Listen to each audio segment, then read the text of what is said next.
حقیقت. حقیقت در حقیقت ہر اس شے کا نام ہے جو ہے. بنانے والے نے جو بھی تخلیق فرمایا حق ہے، یہاں کچھ بھی باطل نہیں. حکم ہے کہ جو بھی ہے باطل نہیں ہے، یعنی سچ بھی حقیقت، جھوٹ بھی حقیقت. خیر کی اپنی حقیقت ہے، شر کی اپنی حقیقت. خالق ایک ہی ہے، خیر اس نے پیدا فرمایا، شر اس نے تخلیق فرمایا. انسان صرف آنکھ کھول کر چلتا چلے اور دیکھتا جائے، غور کرتا جائے، اور ممکن ہو تو جاننے والوں سے پوچھتا چلے کہ اشیاء اور اسما کی حقیقت کیا ہے، اور یہ کہ حقیقت کی حقیقت کیا ہے. انسان نے تصور کر رکھا ہے کہ حقیقت فلاں قسم کی شے ہے، اور جب انسان زندگی کا سفر کرتا ہے اس کو وہ شے نہیں ملتی تو وہ کہتا ہے کہ حقیقت نہیں ملی. یہی بیان تو غلط ہے، کیونکہ جو کچھ ملا تھا وہ بھی تو حقیقت ہی تھا. اگر شیر نہیں ملا تو ہاتھی تو ملا، بس ہاتھی ہی حقیقت ہے اس جنگل کی. آگے چلیں گے تو شیر بھی ملیں گے، پھر وہ حقیقت ہوں گے. بس جو کچھ بھی حقیقتاً موجود ہے حقیقت ہے.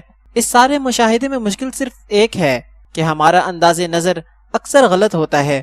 ہم ایک محدود رسائی کی آنکھ سے لامحدود منظر کو دیکھتے ہیں اور پھر فوراً فیصلہ کر کے اعلان کر دیتے ہیں کہ ہم زمین کی وسعتوں میں پھرے، سمندروں کی تہہ تک پہنچے، خلاؤں کا چپا چپا چھان مارا، ہمیں کوئی خدا نہیں ملا، بس خدا کا وجود نہیں ہے. یہی نتیجہ غلط ہو گیا. ڈھونڈنے والا بڑے بڑے فاصلے طے کرتا رہا، اس نے اپنے دل کا سفر نہیں کیا، اس لیے اسے خدا کی حقیقت یا اس کی موجودگی کا احساس نہیں ہوگا. ایسے ہی دوڑ لگانے سے حقیقتیں دریافت نہیں ہوتی، فاصلے طے کرنے سے مسئلے حل نہیں ہوتے، بحث کرنے سے حقیقت نہیں ملتی. غور کریں اور پھر مزید غور کریں، حتیٰ کہ آپ اصل تک رسائی حاصل کر لیں. اصل کیا ہے؟ آم کا بیج ہے، آم کا درخت ہے، آم کا پھل ہے، آم کا گودا ہے، آم کی گٹلی ہے، آم کی گٹلی کے اندر کا مغز ہے. کیا اس سارے کارخانہ تخلیق ثمریات کے پیچھے کسی کا امر تو نہیں؟ اس کو ہی حقیقت کیوں نہ مان لیا جائے؟ اور پھر امر لگانے والی ذات خود ہی حقیقتوں کی حقیقت، ہر آخر کا اول اور ہر اول کا آخر، وہی جو ہر ظاہر کا باطن ہے اور ہر باطن کا ظاہر ہے، وہی جو نیستی کو ہستی اور ہستی کو نیستی بنا دیتا ہے، وہی جس کے قبضہ قدرت سے کسی شے کے باہر ہونے کا سوال ہی نہیں پیدا ہوا، ہر پردے کے پیچھے موجود ہے، سب حقائق کا خالق مطلق ہے، وہ ہر منظر میں جلوہ گر ہے، ہر دل میں موجود ہے، اور شاید ہر آنکھ سے اوجھل ہے. اسی حقیقت کے ذکر کو حقیقت کہتے ہیں. حقیقت دریافت کرتے رہتے ہیں، ہمیشہ سے ہمیشہ کے لیے دریافت نہ ہونے والی کی دریافت جاری رہتی ہے، اس کا ذکر رہتا ہے، وہ ہر کلام میں ہے، ہر جگہ ہے، لیکن کہاں ہے ہم نہیں بتا سکتے. وہ کوئی جغرافیائی مقام نہیں کہ اسے طول بلد اور عرض بلد میں بتایا جا سکے، وہ کوئی تاریخی واقعہ نہیں کہ اسے کتابوں میں تلاش کیا جائے. وہ تو عیاں ہے، صرف ہم ہی اسے دیکھنے کی صلاحیت نہیں رکھتے. ہم تو یہ بھی نہیں بتا سکتے کہ آنکھ میں بینائی کہاں رہتی ہے، جسم میں جان کدھر رہتی ہے، خوشی کس کونے میں رہتی ہے، غم کہاں ہوتا ہے، آنسو کہاں سے آتے ہیں، کیا یہ دور سے آتے ہیں، کیا ان اشکوں کی تاثیر سے عرش ہل جاتے ہیں؟ ہم باخبر نہیں. ہم خود تو خود سے نہ آشنا ہیں، خدا سے کیا آشنا ہو سکتے ہیں؟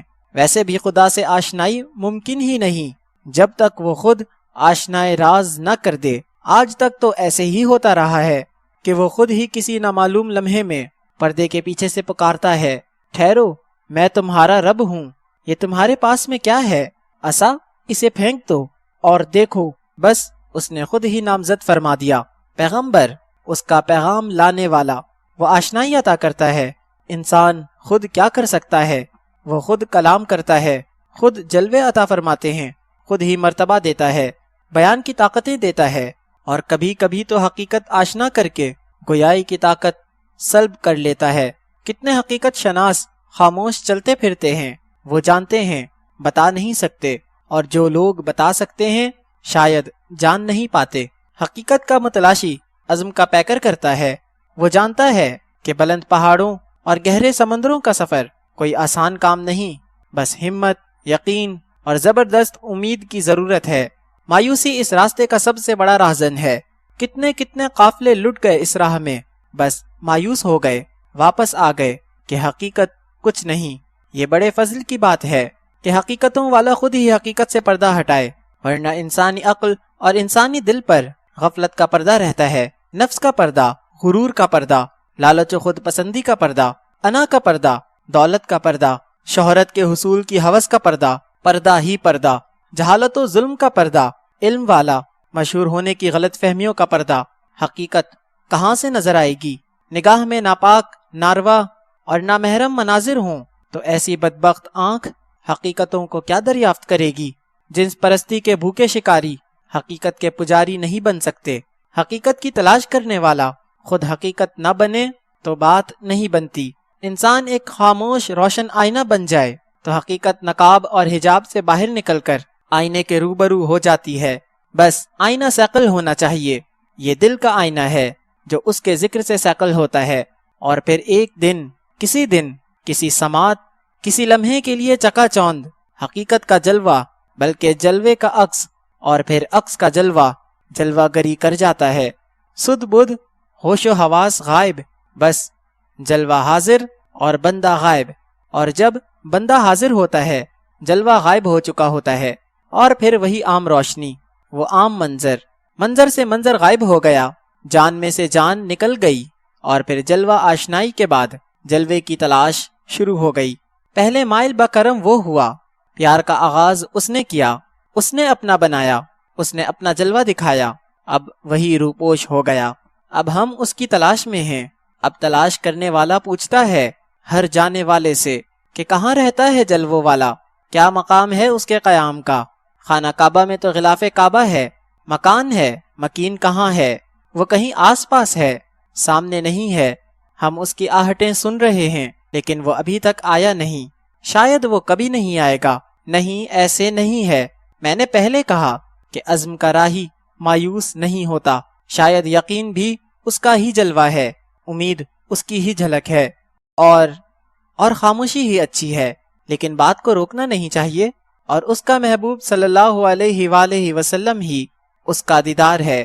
جس نے آپ صلی اللہ علیہ وآلہ وسلم کو دیکھا، اس نے اسے دیکھ لیا۔ یہ عجب بات ہے، حقیقت کی تلاش انسان کے در تک جا پہنچی، پہلے درود، پھر سلام، پھر حقیقت ہی حقیقت، جلوہ ہی جلوہ، نہ آشنا کے لیے شرک ہی شرک، اور آشنا کے لیے ایمان ہی ایمان۔ مقام غور ہے کہ اللہ کے ہاں انسانوں کا تذکرہ ہے، انسان کا، صرف انسانوں کا، اور اگر انسان انسانوں کا تذکرہ کرے یا ان سے محبت کرے اور ہمیشہ ہمہ حال محبت کرے تو شرک یہ کیسے ہو سکتا ہے؟ کیا اللہ آج کل بھی درود بھیجتا ہے؟ حضور اکرم صلی اللہ علیہ وآلہ وسلم کے ظاہری پردہ کرنے کے بعد اللہ کس پر درود بھیجتا ہے؟ محمد صلی اللہ علیہ وآلہ وسلم ذات ہے یا صفت؟ ذات ہے تو قائم ہے۔ اللہ کے درود کے آئینے میں اللہ کسی گزشتہ پر درود نہیں بھیجتا، وہ حال کا اللہ ہے، قرآن حال کا قرآن ہے، کلمہ حال کا کلمہ ہے، اور رسول صلی اللہ علیہ وآلہ وسلم حال ہی کے رسول صلی اللہ علیہ وآلہ وسلم ہیں، ہمیشہ سے ہمیشہ کے لیے۔ اس کے ماں سوا شرک ہے، یہی تو راہ توحید ہے، یہی حقیقت ہے، اللہ کی راہ، حقیقت کی راہ، ان لوگوں کی راہ جن پر اس کا انعام ہوا۔ وہ لوگ آج بھی ہیں، ان کی راہ تلاش کرو، ان کی راہ اختیار کرو، وہ لوگ ہی حقیقت کے جلوے ہیں، مظاہر انوار ہیں، مشاہدہ تجلی ہیں۔ وہ جو جلوہ گزر گیا تھا نظر سے، وہ پھر نظر میں آباد ہو جائے گا۔ شرک سے بچو، کسی وہمے کی پوجا نہ کرو، عین اللہ کی عبادت کرو۔ اللہ، سچا اللہ، مالک اللہ، ہمیشہ ہمیشہ کے لیے محبت کرنے والا اللہ، اپنے ہمیشہ رہنے والے محبوب صلی اللہ علیہ وآلہ وسلم سے ہمیشہ کی محبت۔ صرف اسی اللہ کی عبادت کرو، صرف اسی اللہ کی اطاعت کرو۔ وہ جو کہتا ہے میرے محبوب صلی اللہ علیہ وآلہ وسلم کی آواز سے کسی کی آواز کا قد بھی بڑا نہ ہو، ورنہ تمہارے اعمال یعنی عبادت بھی ضائع ہو جائیں گی۔ اگر تم اللہ سے محبت رکھتے ہو تو اطاعت کرو ہمیشہ رہنے والے نبی صلی اللہ علیہ وآلہ وسلم کی، اللہ تم سے محبت کرے گا، اور پھر حقیقت آشنائی آسان ہو جائے گی۔ وہ جو تھوڑی دیر کے لیے آیا تھا جب ہوش اڑ گئے تھے، اب ہمیشہ رہے گا، وہ بھی رہے گا اور ہوش بھی۔